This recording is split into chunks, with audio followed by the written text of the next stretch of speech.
I feel nature is love, and love is the thing that is gonna save so many people.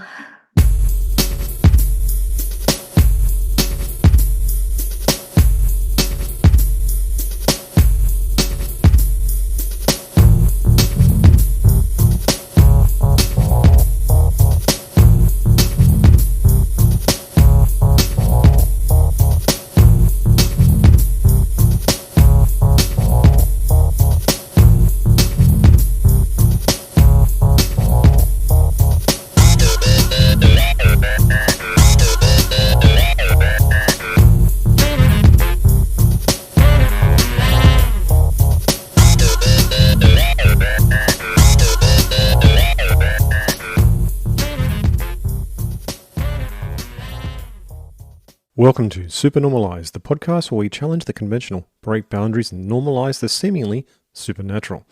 Join me, CJ, as we explore less uncharted realms of existence and unravel the mysteries of life experience. My treasured listeners, if you have a life story or healing modality or unique knowledge that you'd love to share, reach out to me at supernormalized, that's supernormalized with a Z, at proton.me. Let's together embrace acceptance of the supernatural and unusual as what it really is, completely normal.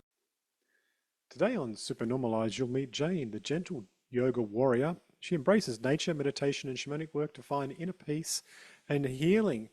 We're going to join her in a journey of self-discovery and spiritual growth as she discusses her experiences of how she was led towards this sort of shamanic path and how it actually helps people and others. And I'm sure you'll enjoy this episode. I certainly did as well. All right, let's go.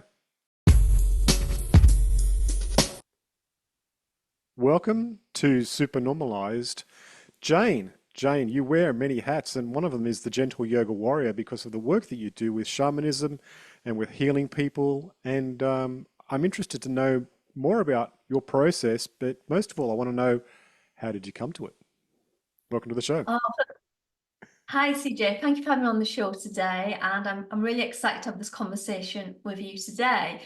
So, shamanic stuff, to be honest, I think it's always been a part of me since I was a little girl, in the sense that I always felt a great sense of peace, a great sense of solace being in nature, and whatever else was going around in my world at the time. If I sat near a tree or nature, I just felt this deep sense of ease and calmness. But as life gets in the way and I became a teenager, a young adult, I kind of forgot about all that.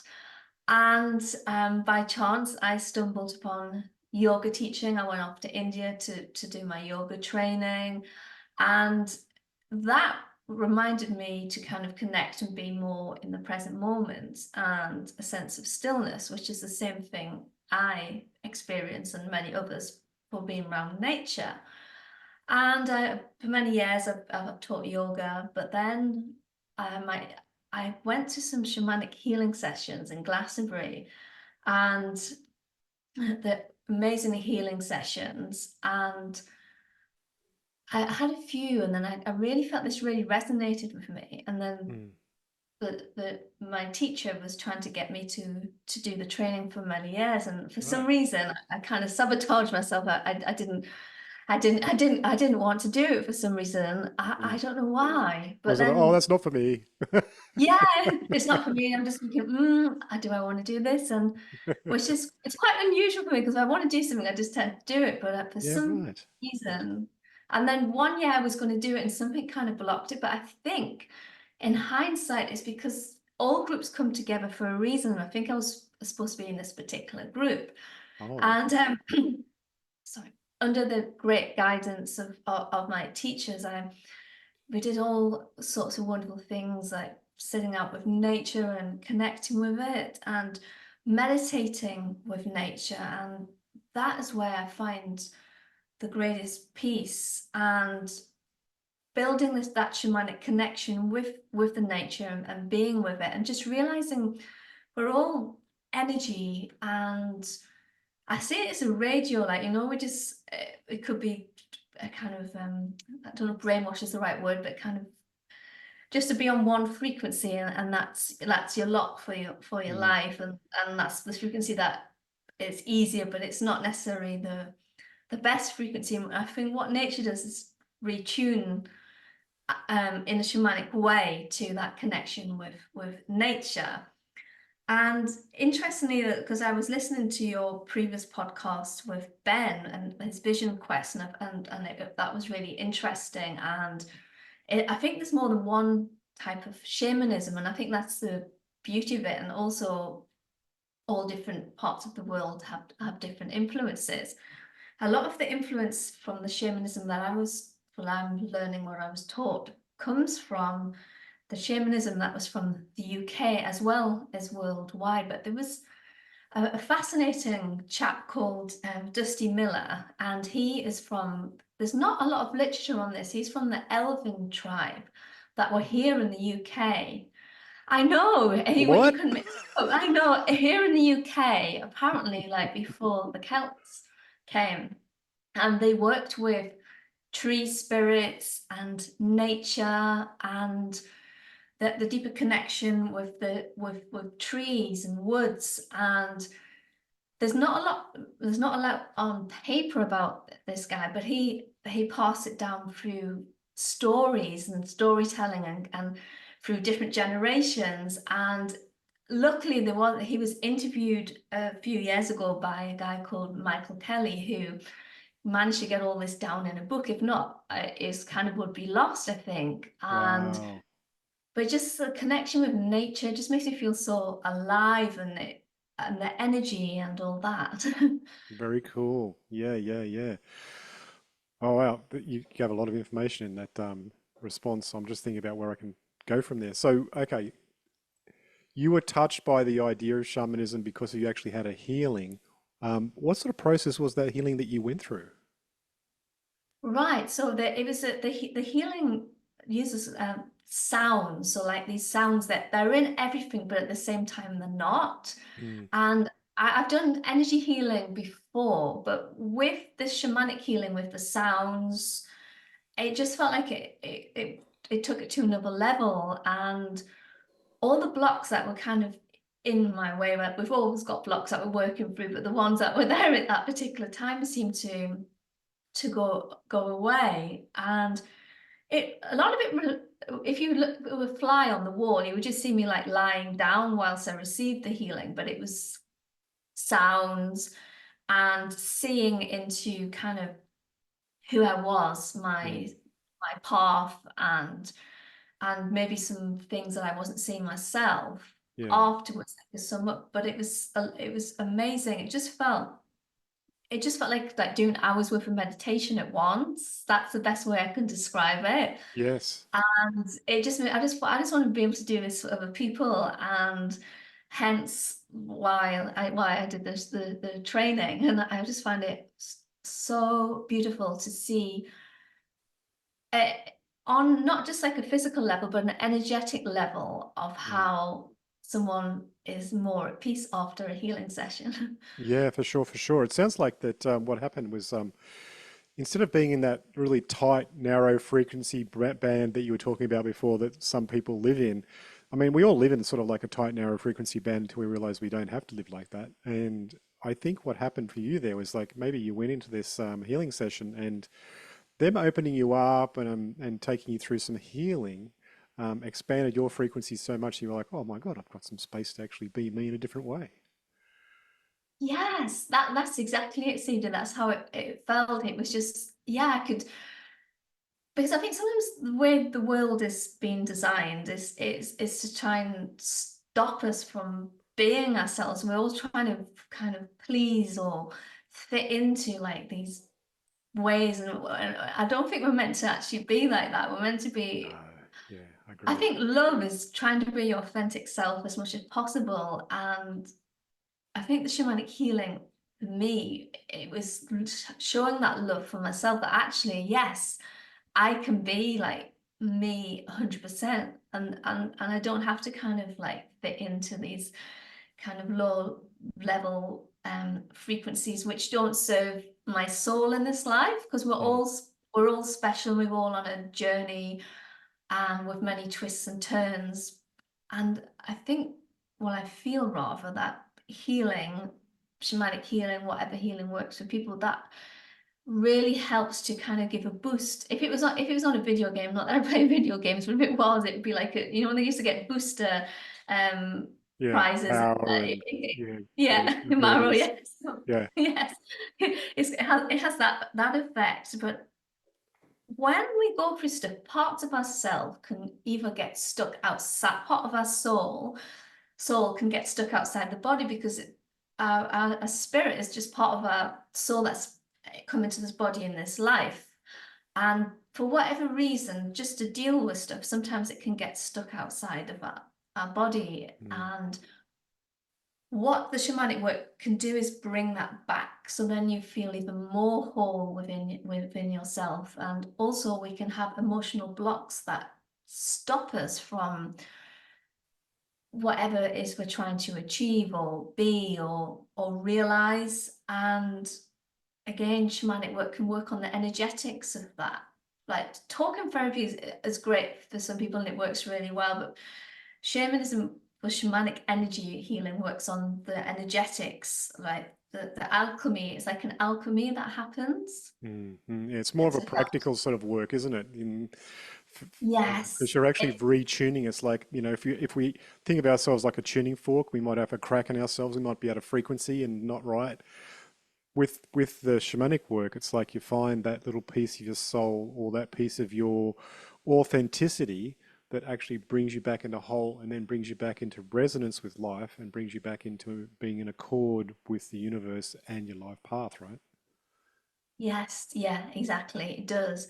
And as we go through life and we come and disconnect from that frequency, it can sometimes feel harder to kind of come back to that. But an instant thing that listeners can do is just be out in nature. It's the simplicity of it, but it really is like just sit and stare at a piece of grass or a flower, and that can be meditation. It sounds a bit hippie and I stuff, know but I've it done it. has such a profound effect.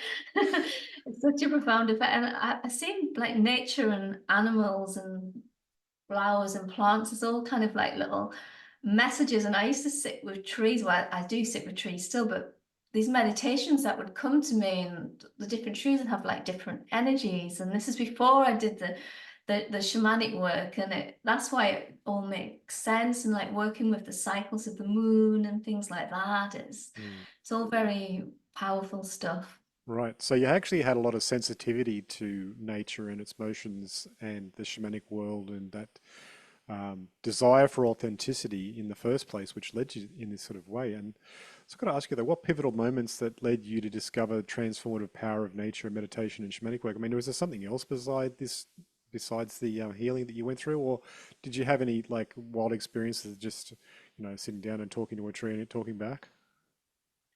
I think they've got several instances that I can share with you. Okay. I'm going to go with the most kind of first or primal, I'd say, was when I was a kid, and like um my parents split when I was young, and then the family situation I was in was quite difficult after that.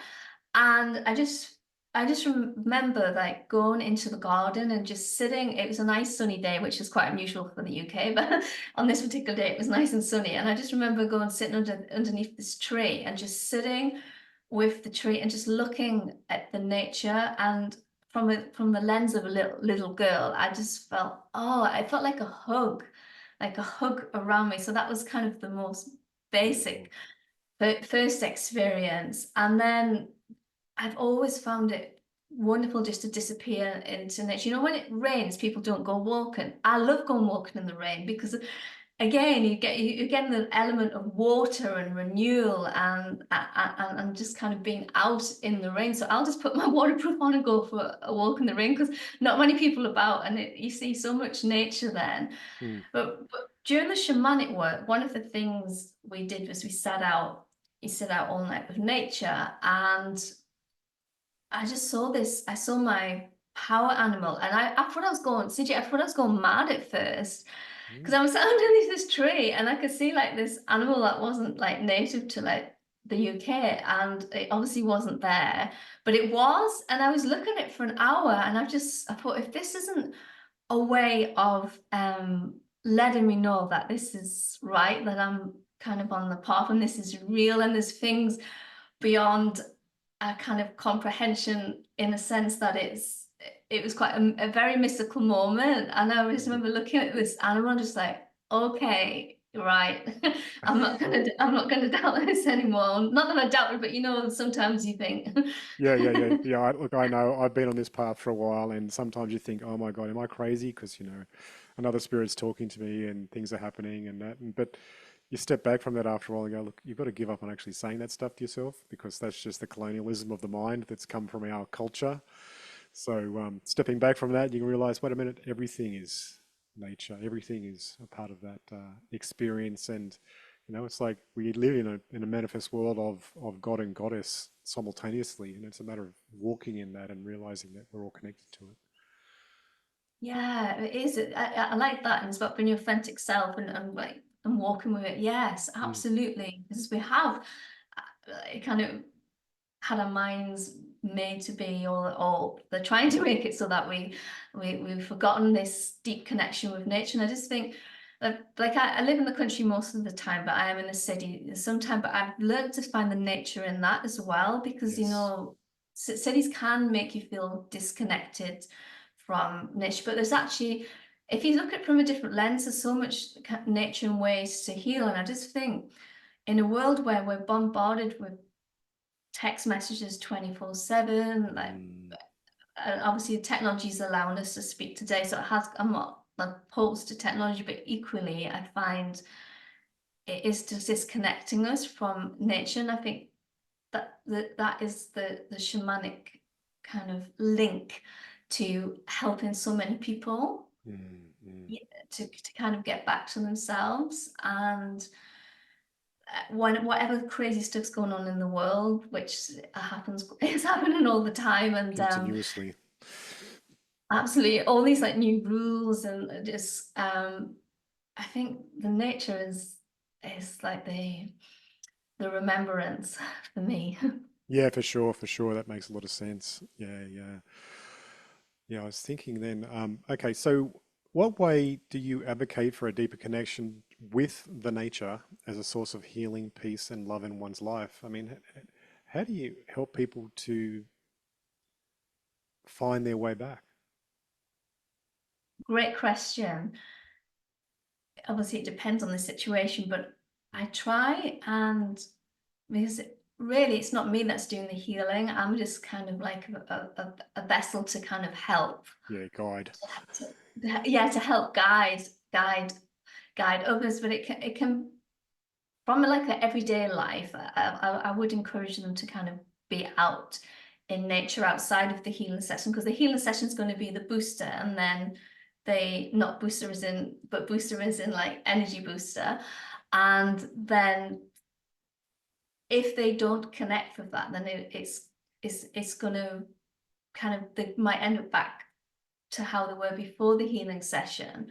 But to bring them back to themselves, I use the sounds that I use are quite closely linked with nature. So that's the style of shamanic healing that I do. So it's all connected with nature, and we do some work which is quite well known in the shamanic world on the world tree. So there's the upper, middle, and lower level, and to bring people back to themselves and to bring that sense of healing and ease.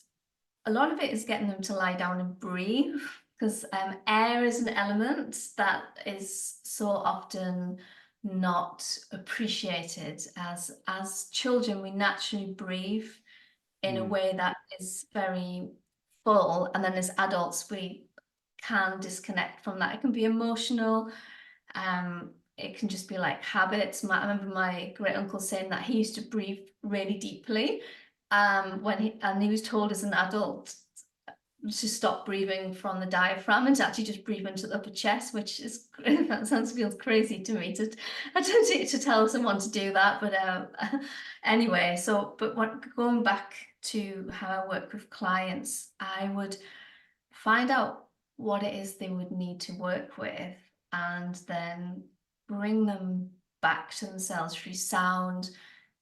And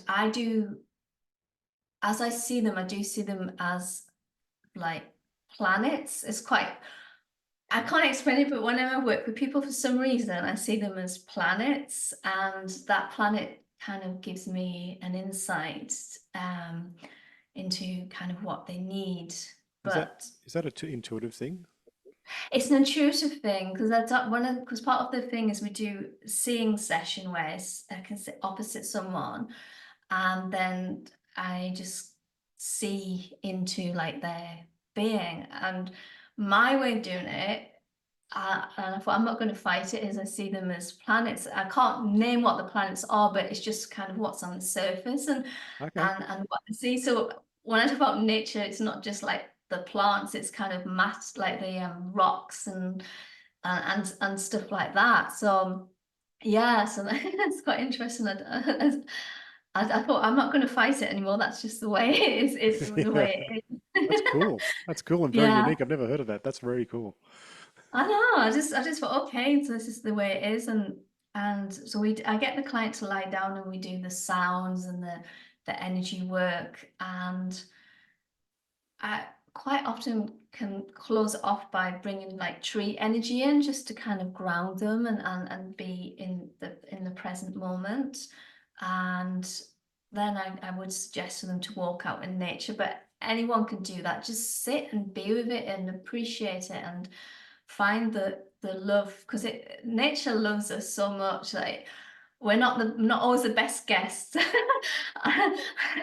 its space, and yet I feel nature is love, and love is the thing that is gonna save so many people. Yeah, yeah.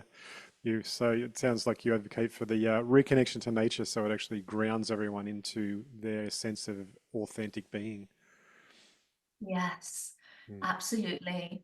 Absolutely. I don't know if you've ever experienced this, but I've had a day or a moment where I feel a bit disconnected with myself, I just go for just a small walk, and just taking all the sights. And I'm not saying it fixes everything, but it definitely like kind of lightens the load and makes everything so much more, I don't know.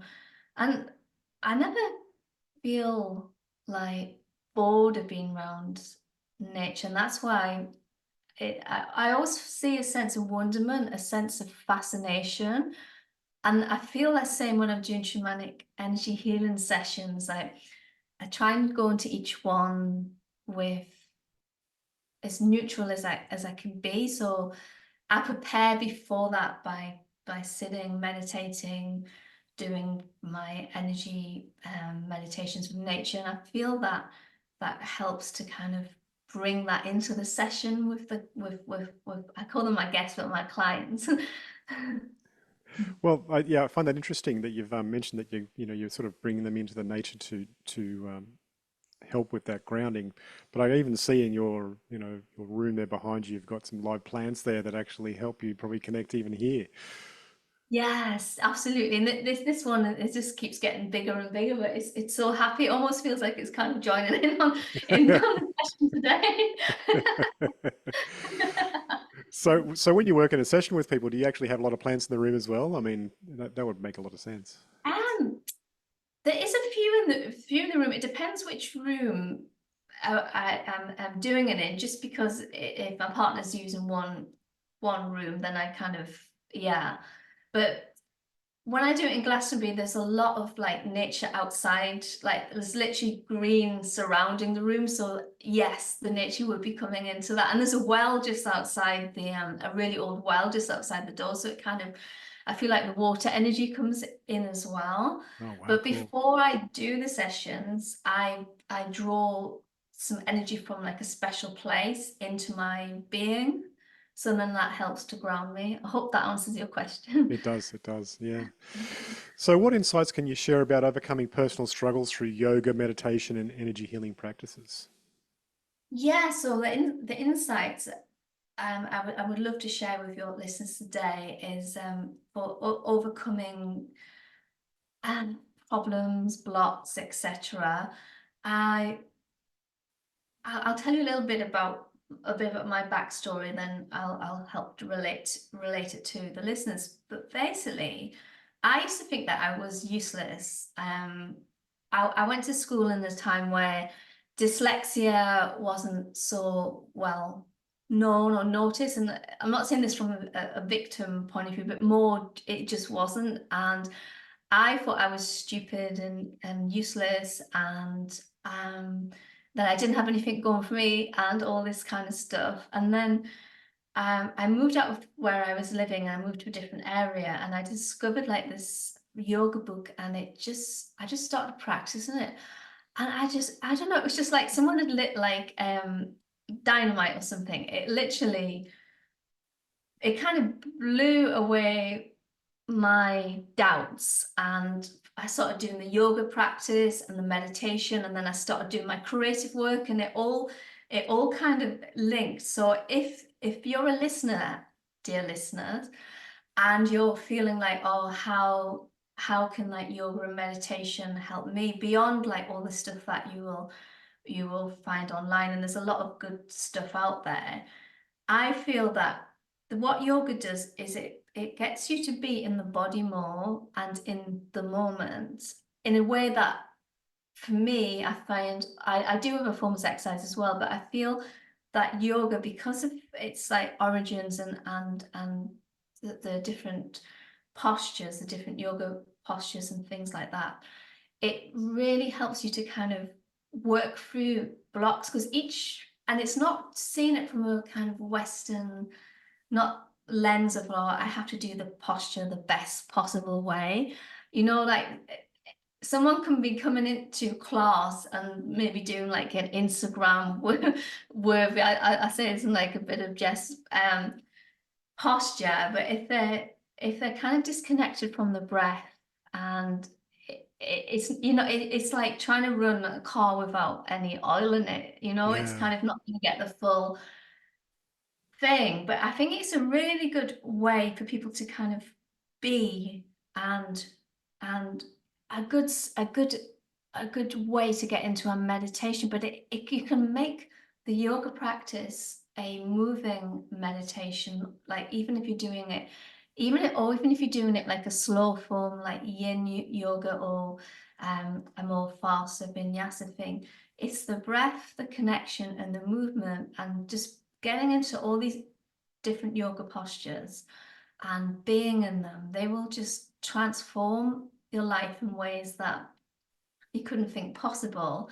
And I would say a lot of the time, the thing I hear the most from people is that, oh, I can't do yoga meditation, I can't sit still, or I can't get into the yoga postures, I'm not flexible. Well, I was never a flexible person. I was never one of those kids that could do cartwheels at school or kind of walk on the hands. And beyond the fact that it helped open up my body, I think the energetics, and that's where I feel like the bridge between that and the shamanic work, it works on energetics. It might be a different way of doing it, but it works on the body's energetics. And the body in so many ways can store so many things, and things get stuck in a body, and it can make us sick if things can make us sick if things aren't processed. And we're equally, I think we should accept the humanness of ourselves, and I think yoga in many ways helps us do that. It helps us to accept the humanness of ourselves, and realize that we are all the same, but also unique at the same time. So paradoxically, we are unique, but the same at the same time. And I think that's the beauty of it, and a great segue into helping us do meditation. But I would say if you struggle with meditation, anyone struggles is listening out there and thinking, oh, I can't do it, then do a more shamanic meditation where you're sitting with nature and being. and Yeah. just watching him, just walking like I think they call it forest bathing or something, but just walking through a forest and just feeling it's the whole sensation of like the textures, and maybe do yoga in the forest, and then you've got the full the full Cool. thing. Yeah. I think that walking in nature is a very important thing, and don't take your phone. Oh yeah, I definitely don't take your phone like, or put, at least turn it off. It's just I've heard it upsets the bees in the nature because the Yeah, radio signal and things like that. Yeah, don't I'm take your certain of that. phone. Yeah, for Yeah, sure. yeah, Yeah. yeah, definitely. How do you view the concept of life as a spiritual work of beauty from the innocence of childhood to the profundity of the human experience? Oh wow, that's a great question. Can you repeat that, please? How do you view the concept of life as a spiritual work of beauty from the innocence of childhood to the profundity of the human experience? Oh wow, so from the innocence of childhood, yeah, to the human experience. I would say from the moment that we decided to incarnate in this world, that the spiritual work began even before one was seeing clients. It's the spiritual work began from the moment that we could kind of, I feel, from when we felt like emotions that we didn't necessarily want to feel, or circumstances that we didn't want to feel. And the journey, it's like pulling off, like, I don't know if this is called the same word in Australia, but we used to have a game called Pass the Parcel, but I Yeah, know different areas call it the same different thing. But yeah, and you pull yeah, off there and you think, oh yeah, I'm here. And then life's like, no, there's another layer to come off, and like another layer.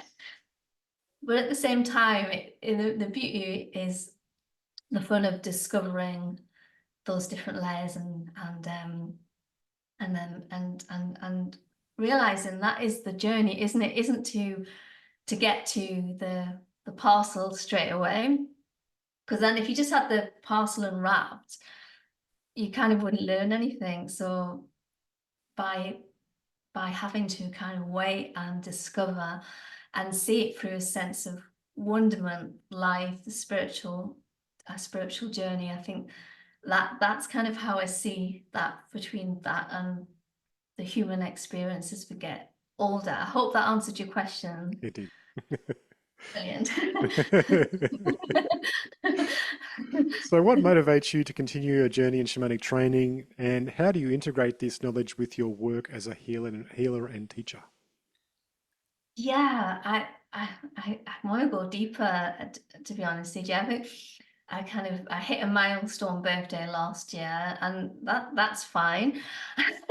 But I just feel like it's no time to kind of mess about. I want to go deeper and discover. But I love that my teachers, for one, is why I'm doing some more trainings with them, and they said there's going to be even more wonderful. But the fantasticness of the wonderment of discovery and learning and sharing, because I want to be able to share this for generations. Each generation brings their own different gifts, and also the different challenges. And I think it's quite hard actually for people younger than me, because at least I remember a time before the mobile phones, where, or the cell phones is what they're called in some places as well.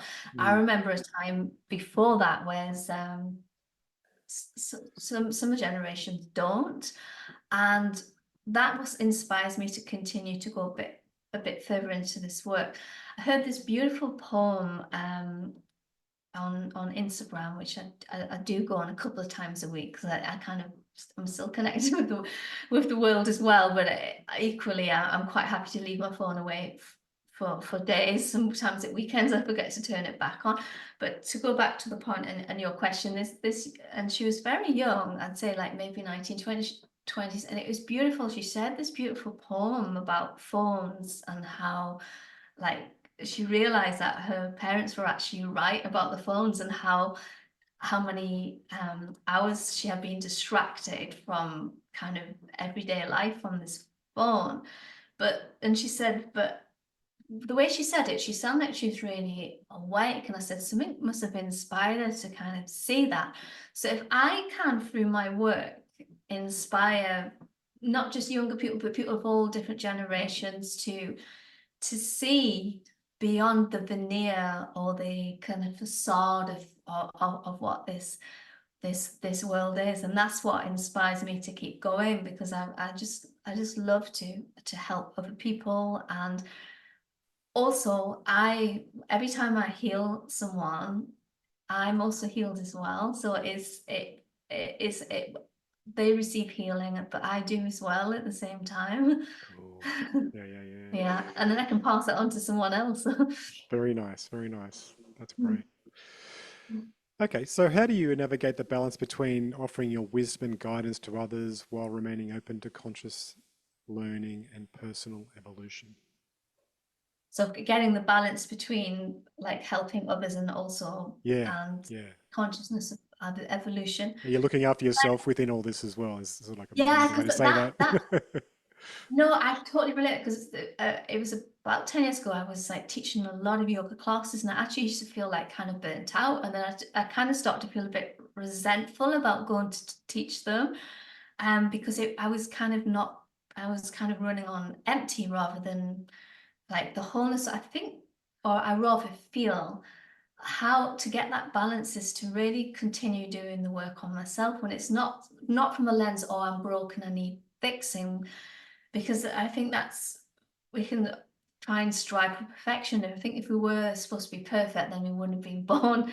Like as humans, we would be spirits like somewhere, or kind of like on a different plane. But equally, we're in this plane and other planes all at the same time. Yeah. So I think it's balance and the kind of groundedness. I got into a few years ago into doing a lot of Kundalini yoga, which is brilliant, but it's very much kind of up here. And so for those who aren't listening, I'm saying, those who aren't watching, it's very much up high. It's very high kind of energy. But I realized that I kind of exist quite often on those kind of planes. So being grounded and being back into this realm, as well as being there, is the key, is finding that balance, because it can all go off into these fantastical kind of places, but it's we're here to help, or my perception is to help others in the plane now. So the best way I can do that is to kind of look after myself. So now, like, I'm kind of tweaking my diet even more. Like, I'm not perfect, but just to realizing that some things can kind of just knock me off balance, and they're just like everyday foods, but they don't actually work for my kind of system. Mm. Making the effort to push myself outside the comfort zone, I think that's so important. We can get, as well as the way the world's kind of gone, where it wants to make it so easy that we just all want to stay at home and not interact, which is not, I think it's not what we were meant to be. Just hearing a conversation, or conversation with someone, can transform their lives. And sometimes it might not be instantaneous, AJ. Sometimes it can be like, so, like they might remember it in the future, or something might help them remember, like, if someone's doing the same thing, or it's the same, madness is doing the same thing, the same, and expecting kind of different results. And if I was just to kind of continue and not try and dive a little bit deeper, I think that would kind of restrict what I could offer other people. It's not to say that I have to do millions of courses, because also I think sometimes that can be an avoidance as well. But I think we've been gifted on this plane at this time with so much knowledge, and how we can help others, and why not explore it at the same time? So balance, but keenness to evolve. Excellent, excellent. Can you share any success stories of working with your clients and obviously anonymize them as well at the same time? Yeah, absolutely, absolutely. So I had one client who had never done any of this kind of work whatsoever, and had difficulty like sleeping and feeling at peace. Had no experience of energy work, and it was a real gift actually to treat her, because I just saw like the transformation after the sessions, and hearing how well that they actually had slept for the first time in a very long time. And I Nice. just thought, yeah, that makes me feel like, because people underestimate sleep, right? If we don't get enough sleep, it really kind of can knock us over it, and make things a lot difficult. So sleep is such a valuable thing that is free, but so many people can struggle with, and that's just, it was just such a gift to give that to her. And another case was, I'm just thinking of, I'm trying to say anonymous at the same time. Is oh yes, I did a healing session on someone else who was very anxious, and you know, I find that sometimes when we're anxious, it can be like fuel to the fire. Like once we have that learned memory of what anxiety feels like, and it's quite hard to kind of get out of that, Yes, because that's right. Mm. there's so many triggers and things like that. And I helped this particular person by helping them discover where that emotion was being held in the body, and getting them to breathe into that, and then it loses its power. But then I always feel it's important to then fill that space with something else, something positive, and they found that really helped them. The joy, from the yoga point of view, is seeing a lot of clients I work with have not been able to go to classes because they may not feel they're good enough, which isn't true, but or maybe some medical things. And just seeing people that who found it hard to kind of just sit, be still, stretch, and just seeing the trance when they finally can kind of, they're not being able to stretch at all, and then they can kind of, they've used their breath, and it's allowed them to kind of get to that place where they can just relax into the body and see the tension come off them, and it's just such joy. I just love working with people, helping them, and just that stillness that they can get afterwards. So Nice, nice. Bringing people to space. yes, into space, yes, space, the Mm. vessel that is our body. And it's not with judgment, because we all have parts of ourselves that have kind of gone places, because at the time that was the best way of our body dealing with it. Doesn't mean that it can't come back to ourselves, be that through shamanic work, yoga work, or whatever works for you. But I think there's so many people that can help us these days. I think part of the thing is realizing that there are people out there that can help us find it within ourselves. So like I was saying earlier, I feel like I'm kind of more like a vessel to help other people, rather than it's me doing the work. I just feel like I'm helping them discover within themselves. Hmm. Yeah, like the pathway finder for them. Yes, exactly. Yes. Mm. So, as a podcast host, you actually engage with others to help share their experiences, insights, and perspective on healing, spirituality, and the interconnectedness of all life forms. What's the name of your podcast? Oh, thank you for asking, CJ. It's called Awakened Conscious Conversations Podcast. Mm. And I think it's coming, it'll be 4 years in June. So Whoa, that's a good effort.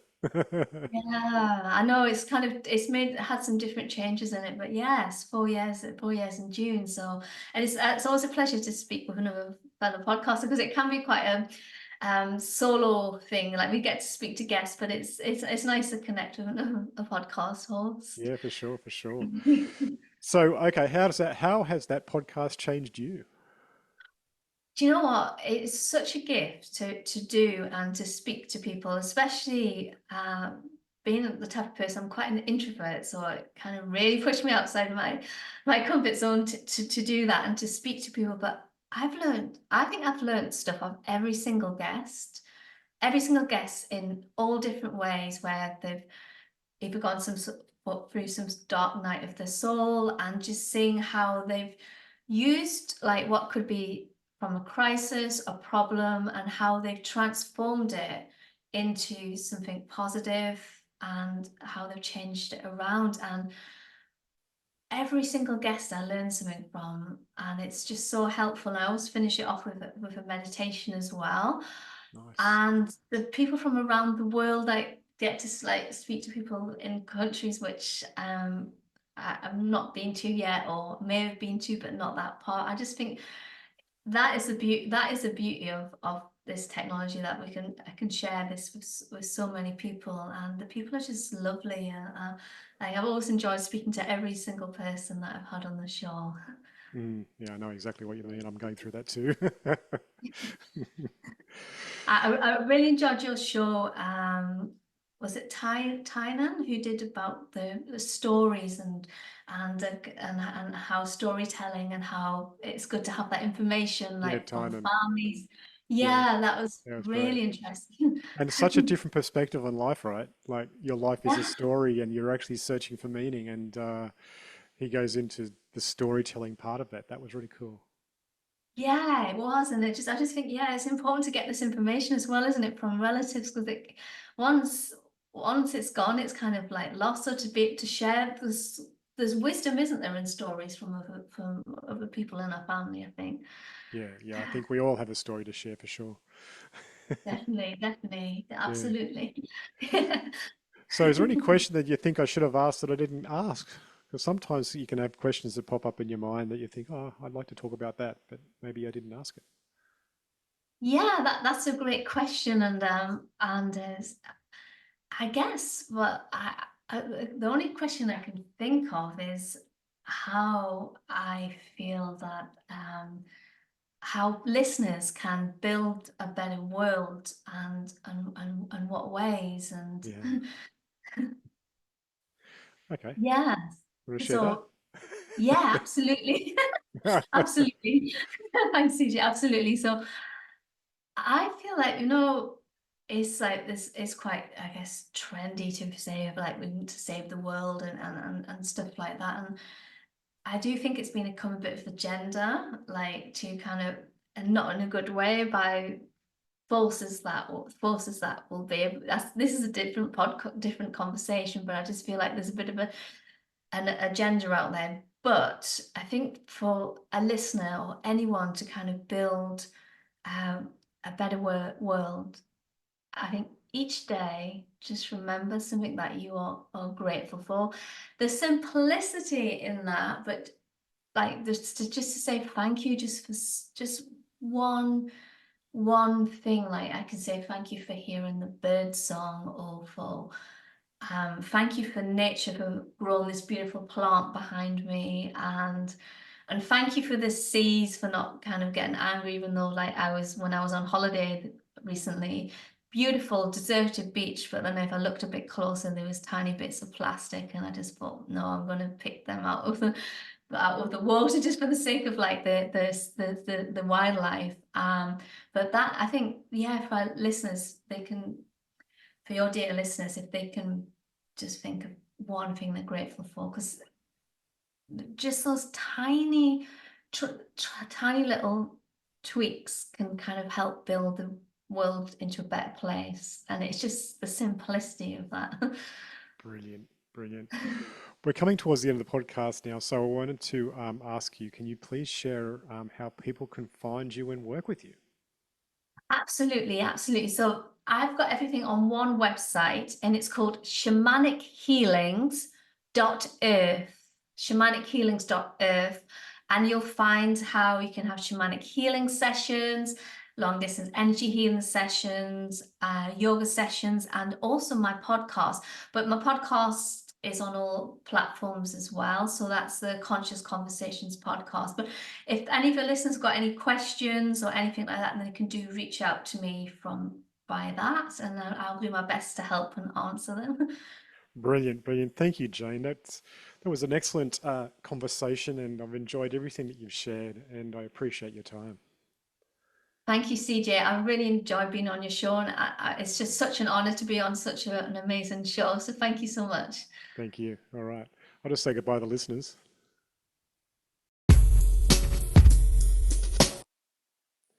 It was great talking with Jane. I appreciate her path and how she was sort of humbly drawn towards it through her experience of a shamanic healing with a healer, and then being pushed towards it by her um, friends into a training. She embraced it greatly, and it's actually helped change her life in very positive ways and help change the lives of others. And I really like that idea of how she gazes into people and sees them as planets. I mean, that's very unusual and very cool. And I've never thought of that before, and I've never experienced that myself. So, wow, that's awesome. If you've enjoyed today's show, please reach out to Jane and contact her and say thank you very much for coming on the show. I'm sure she'd appreciate that. And you can also avail yourselves of her services. All the links for that will be like down the bottom here. And if you're on the video aspect of this show, then please like and subscribe. I do the pointing thing like that in the video. Thankfully, if you're looking at the video, you'll see that it flashes everywhere because basically I'm using